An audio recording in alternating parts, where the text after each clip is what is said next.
Okay, so we covered a t-test and theoretical normal distribution, which is basically what this test from 1900 1908, when it was developed, has been based on. Let's pretend that if we take random measurements, we'll end up with normal distribution.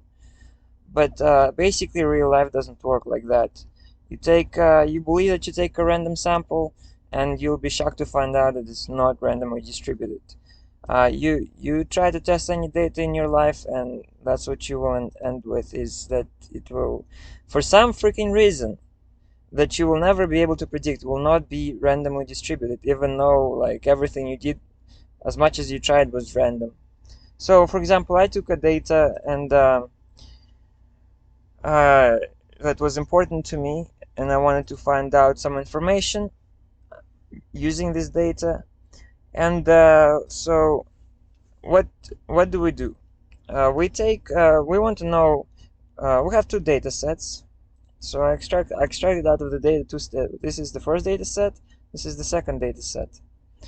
And my question is, are they significantly different, or is there a relationship between them such that, uh, let's say, there is an average difference between them? Because if they were not significantly different, then I could say that they both come from the same distribution, just random data. But if it's in fact, there is a relationship between them, correlation or association or causation, then these points will not come from the same distribution. They will have uh, different distributions, because there'll be independent sets, as in uh, they'll have they will not be they will not come from the same distribution. They're not there because they're significantly different. So that's my question. So let's work with this. This is the data kind of like you will see if you try to sample anything in your life that is important to you and you want to know information about it. So we do. So this is basically, this is before treatment values, and this is after treatment. And my question is, does treatment uh, result in a effect? Is there an effect from treatment? So I have the values before treatment and the values after treatment, and we can check our means. So the mean before is minus 0.06, mean after is 0.099. The difference in means is this, and so we can you know you know we did the random. This was a random sample. I tried to do it as random as I could, and I did the random sample, and therefore I could assume that the distributions are would be normally distributed. Points would be normally distributed. So I do a simulation. I say, okay, so let's take a random 10 points from this distribution with the same mean and standard deviation, which we had, for example, for the first one, mean of this minus 0.06 and standard deviation of 0.099. And basically, if we're assuming that this is normally distributed because we sampled at random, uh, let's see, we can just pick any other different 10 random points from the same distribution with the same mean and standard deviation, because we know the mean and our standard deviation, and we assume that it's normally distributed. So we can forget about the 10 points that we have, and we can just pick random other 10 points.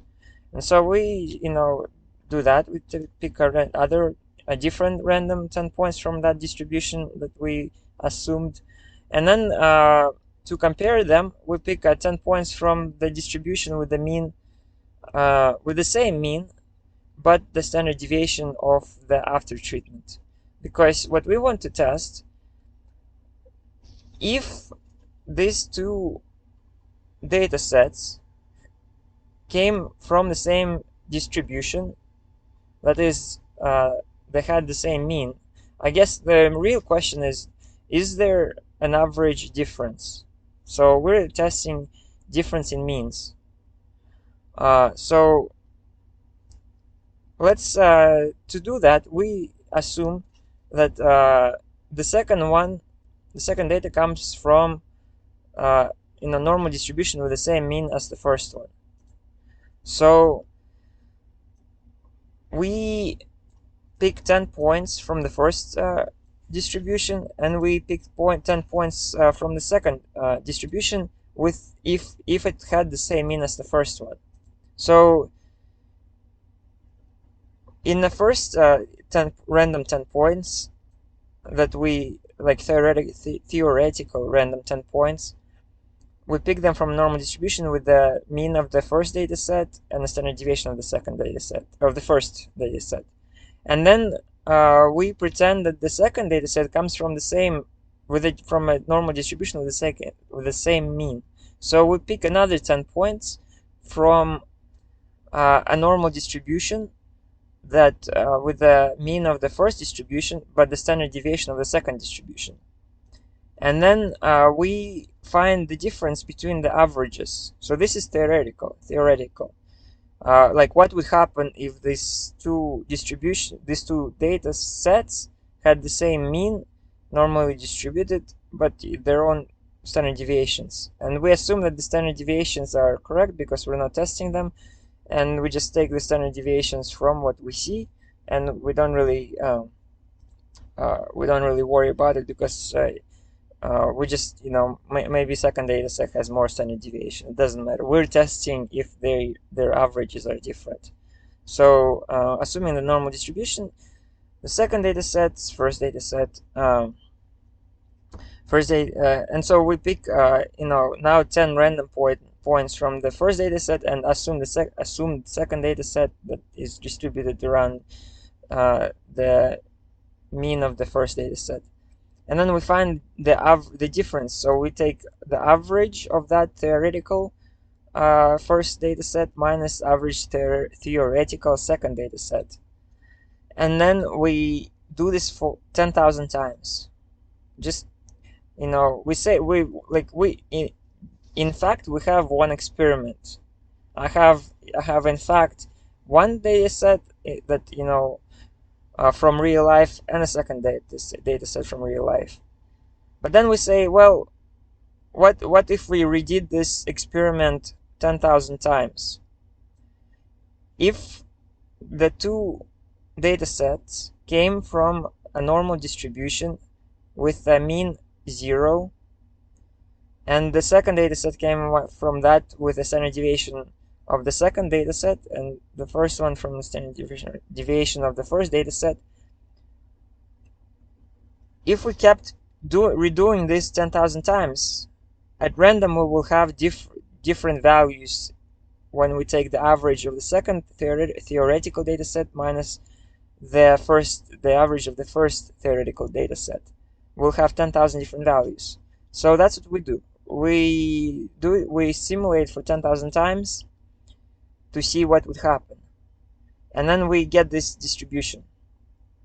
And basically, what we see is also here we plot the line of our difference in means that we do see. So what we see in real life is a difference of 0.159. If you take the average of our actual first data set minus the average of the first data set is 0.159, and that's the blue line right here. But if our assumptions are true, because why wouldn't they be, since we sampled at random, there shouldn't be any bias. If we redid this 10,000 times with those two distributions, basically half of the time we would get the average that's bigger than what we see, and half the time it will be closer to 0, because that's what we're testing. We have this is 10,000 different means, 10,000 different values that we said, we take average of the second theoretical data set minus the average of the first theoretical data set. And we have 10,000 of them. Every time it's random because there's, random error. So these are the values. And we can see that sometimes it's, as much the difference would, if we kept doing it 10,000 times, sometimes, like pretty often, we would see a difference of plus 0.5, which means the second data set has an average of 0.5 bigger than the first data set. And sometimes, a lot of times, 0. In the other direction, one would be smaller than the other by 0.5. And what we see is actually pretty close to 0, is 0.15, meaning pretty much half of the time it will be on one side or the other of that value. So we can see that just the random error here is like more than what the single value that we happen to see, which is 0.15.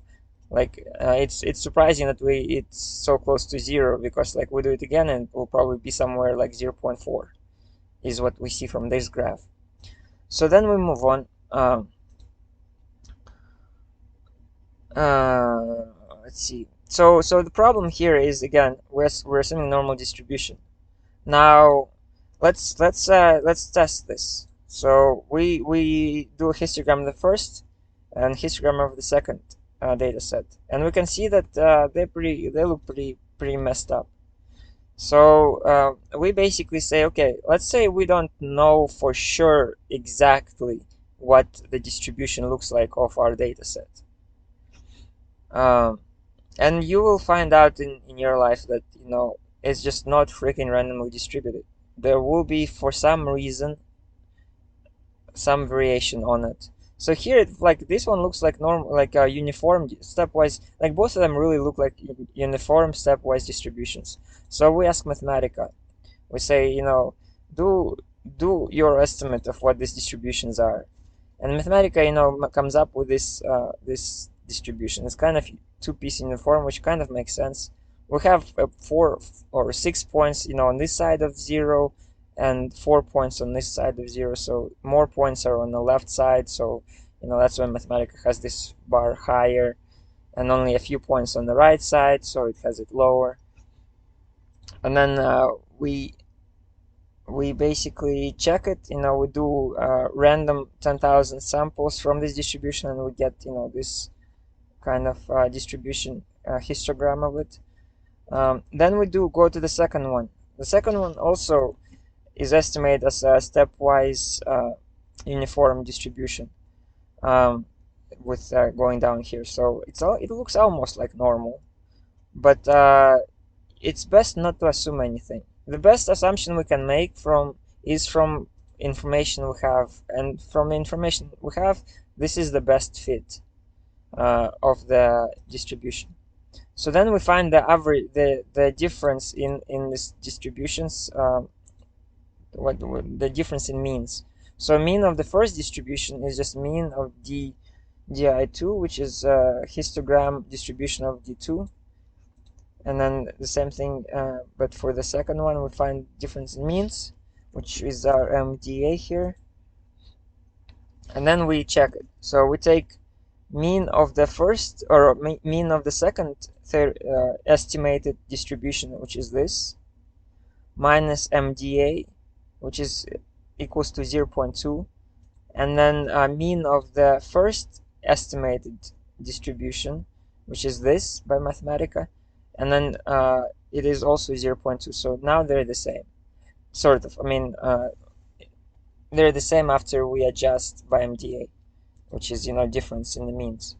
So then we go on to simulate the stuff using, best fits of the distributions that we have in front of us. And this is how you do it if, for example, you're trying to compare Poisson distribution, or like binomial, or like, I guess binomial is sort of normal. But like there's different types of distributions that you get based on your sampling and based on what you're sampling, and sometimes you have to compare distributions that are, say, logarithmic or Poisson or something else weird. So this is what you do when that comes around. When it's normal, you can use this test from 1908, but again, I don't think it's worth it. There's too many pitfalls. It's better to do it, not assuming a distribution. So so what we do is we again simulate 1000 times, um, picking random numbers from the first distribution, which is estimated distribution, which is this. So we just take 1000. So for each simulation, we take 10 points from this distribution. Then we take 10 points from this distribution, but centered with the same mean as this distribution, because remember we found MDA, which is difference in means of these two distributions. So all we do is just adjust this distribution by that number so that it will have the same mean. So we say, well, because our real question is on average, is there a difference before treatment and after treatment? Like there might be, like, it's not as important the spread of the data.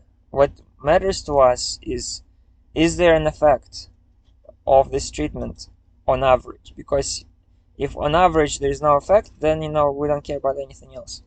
But we still go with the flow, and we assume that it does have this estimated different shape of the distribution than the first one. And we do that. We basically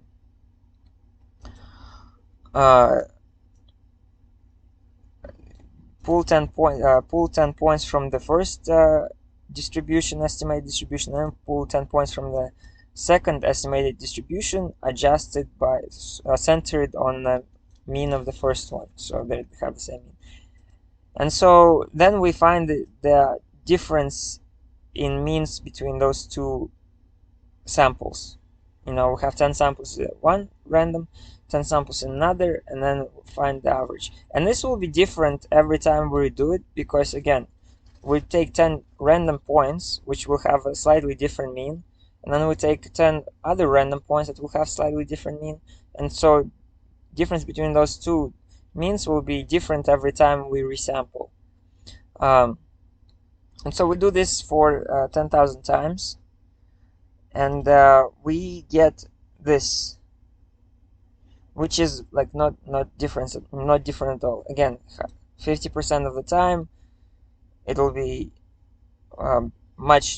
very different value, basically, in difference of the means than what we've seen. So we recognize that we have done a not mistake, but there is a better way to do this. So we don't really want to compare, like, our real question is there an effect of treatment? And to get a better answer to that, more precise, more statistically significant per se, is not to compare the before points and after points, but to compare differences in points to what we see compared to what we would see if the effect was 0, right? So basically we move on and do that. Let's see. So here, this is the difference between before and after for each occasion, and we now do the histogram of that, and it's not improved at all. Well, let's see. Yeah, right there. So it's not improved at all. It still looks like basically uniform piecewise distribution. We find the mean of it, which is 0.2. We do a histogram of our real data, of the actual differences, and it looks again like weirdly not normal. And so then we do our hypothesis testing, this is how hypothesis testing should be done. It shouldn't be by a theoretical equation developed in 1908 with so many assumptions that you will get some of them wrong, and it will, mislead you heavily. When you come to real data, it's just not gonna look normal. And like trying to mess with the data, trying to force it to be normal is stupid, because at the end of the day you might have a uniform distribution and you're trying to force it into a normal distribution. So might as well just work with distribution that you have. So you have a random variate. We basically now do again 10,000 simulations where we take 10 random points from this estimated distribution, because we believe that 10 points that we got are random, and if we redo this whole experiment, we think that we'll still have the same shape of the distribution more or less, but we'll have 10 different points from it. So that's what we do. We basically simulate drawing 10 points from this distribution, then saying that if this distribution truly had a mean of 0, that means 0 effect, then we would have to, when we sample it from this estimated distribution with the mean of 0.2, we adjust it every time by 0.2 minus 0.2, and then we basically see what kind of mean we would get. So we're not finding the mean difference between two, the before distribution and the after distribution, or points from before and after.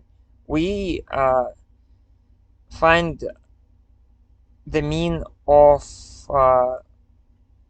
just one distribution, basically. So we have our estimated distribution, and we say, let's pretend that it has a mean of 0, and let's draw 10 points from it.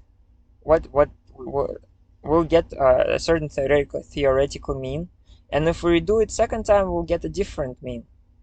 And so let's just do it for 10,000 times and see what kind of random means we'll get every time we redo this experiment.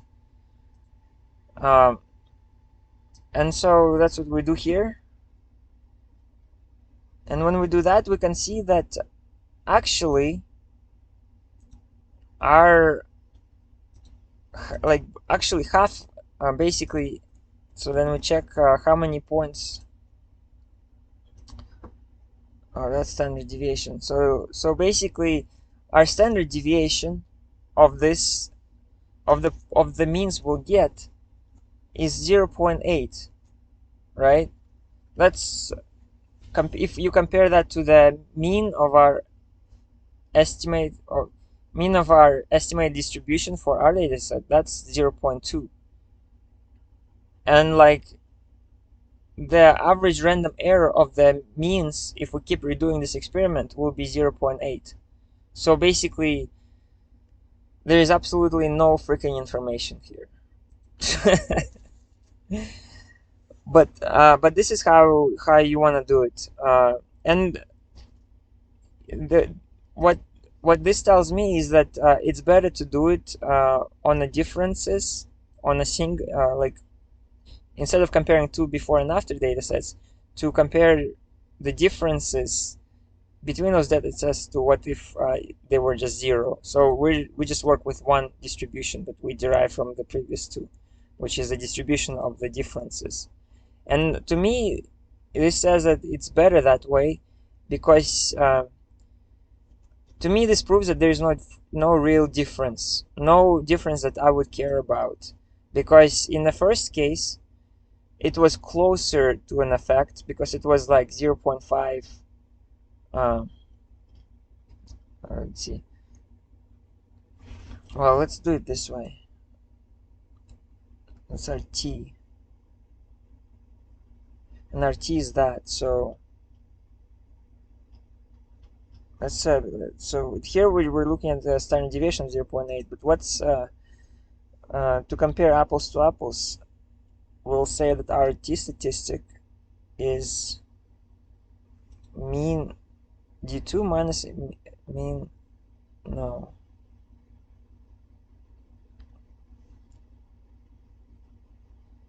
ah